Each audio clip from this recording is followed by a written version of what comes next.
This video is proudly supported by my Patreon and YouTube members. Sign up to gain early access to videos from just $1, £1 or €1. It is the evening of the 9th of March 1976 and tourists are queuing up to ride a cable car down from Mount Cermis.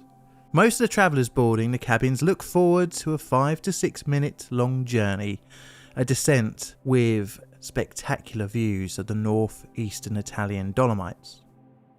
Because of the large number of people waiting for cabins, operators cram as many into each vehicle. One such cabin has 44 people aboard, more than the recommended 40. But the operator thinks, well, some are children, so that couldn't count as a whole person, right? The cabin sets off down the mountain. What all aboard don't know is that in just a few minutes, only one would still be alive, as they have become unwitting participants in the world's worst cable car disaster. But it wouldn't actually be the only disaster to befall the cable car. But today we're looking at the first Cavalese cable car disaster.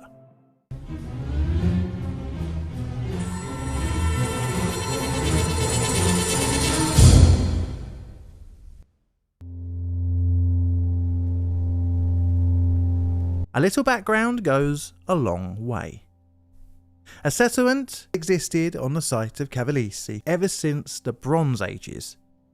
The town that became known as Cavalese started in the 12th century. The town went from strength to strength as it developed mills, sawmills, and blacksmiths for copper manufacturing along the Gambis Brook. Like many towns with an impressive mountain range on their doorstep, tourism became a vital part of the local economy. Cavalese was no different, and during the 1900s, especially the mid-century after World War II, the area saw droves of skiers, mountain climbers and general public go to Mount Cermis. The Dolomite Alps have become a world-famous destination for skiers. In order to improve the town's connection to the ski resorts and offer expedited travel up the mountain, a cable car was constructed in 1964. The line ran for roughly 3 miles and had 3 stops: Cavalese, a middle stop at Dos de Laresi, and at the top, Mount Cermis. The system used 2 cables to guide and safely hold each carriage, which are known as cabins. These are known as the static track cable and the traction or haul cable. The static cable is just as it says, it doesn't move, and the carriage of the cabin, which is the bit that has the wheels, run on the track cable. The hauling cable is gripped onto and thus moves the cabin up and down the mountain. As one cabin goes up, the other one goes down, and basically they shuttle from each end of their respective lines as long as the system is in operation. The 2 cables that are used should never really touch, as well something stationary rubbed by something moving causes friction, which can cause damage to the cables. As such, cable cars like this have safety systems that stop the haulage cable if this is detected. The system at Cavalese had just that. But it could be overridden. It's not advisable, but can be used in certain emergency situations. The cable car was programmed to slow down slightly when travelling over the pylons, to reduce wear on the cabin's carriage and the cables. The cabins were rated to carry a weight of 40 people, and had a journey time of roughly 6.5 minutes. Sometimes, however, the system must have felt like throughput was not enough, as queues often developed during peak periods, and one such was the evening on the 9th of March 1976.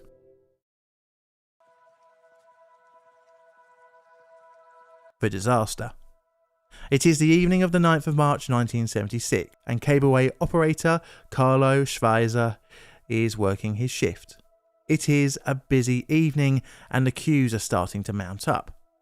The cableway officials had found a sneaky way to improve the 6.5 minute journey time. They found that if they altered the program that slows down the cabin when it navigates across a pylon, they could get some of that time reduced by speeding up the cabin. By doing this, they managed to shave a minute off the journey time. Operators were also encouraged to squeeze as many people into each cabin, and this would exceed the 40-person weight limit. Because of the increased speed and weight, emergency shut-offs became commonplace as the two cables touched under the greater strain. Operators had become a little bit blasé to overriding the safety system, but Carlo wouldn't really know much about this. He was a seasonal worker who had not been licensed or properly trained to operate the system. Carlo would on one particular cabin squeeze 44 people in.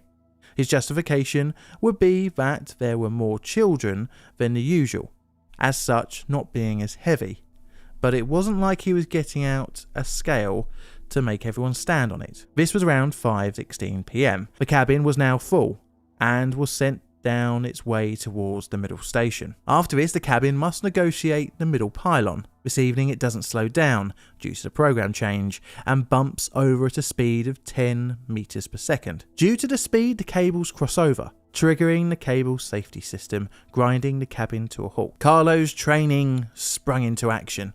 Oh wait, he actually wasn't trained. He was stumped and didn't know how to get the system up and running again.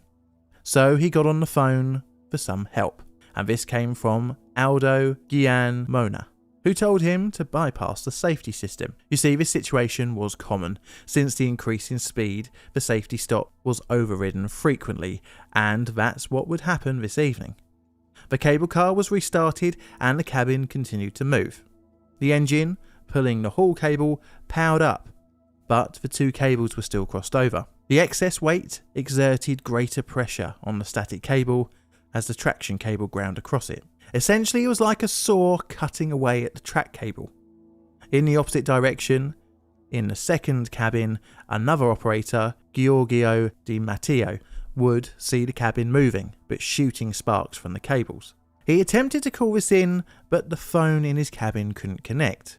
90 seconds later, the track cable snaps, plunging the cabin down 69 meters or 200 feet. But due to the safety system being overridden, the engine winding the cable continued to run, dragging the cabin along the ground between 100 and 200 meters.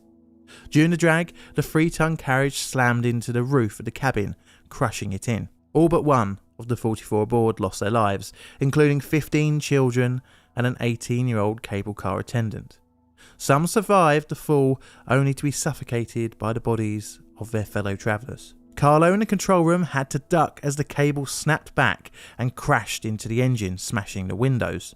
Alessandra Piovesana survived the crash. She had been protected from the fall by the bodies of the victims and luckily had been in the front portion of the cabin, which had been the least impacted. The operator in the other direction, Giorgio Di Matteo, got to Earth safely by the use of an emergency ladder after being stranded for a little while between the middle stop and the pylon. With the worst cable car disaster in their hands, investigators sought out to find out why and how the Cavalier system failed so catastrophically. The world's eyes were now on Italy as the news spread and was reported by some of the largest news organisations globally.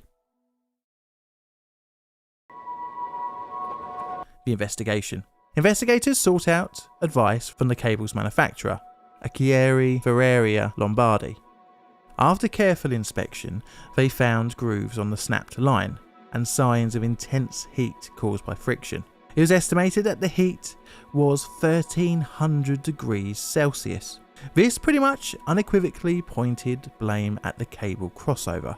This, along with Di Matteo's witness statement of seeing sparks when the cabin was moving, led investigators to say that it was the only possible and plausible hypothesis. The cable car owners claimed that the cable had been fully tested in October with the full weight of a cabin.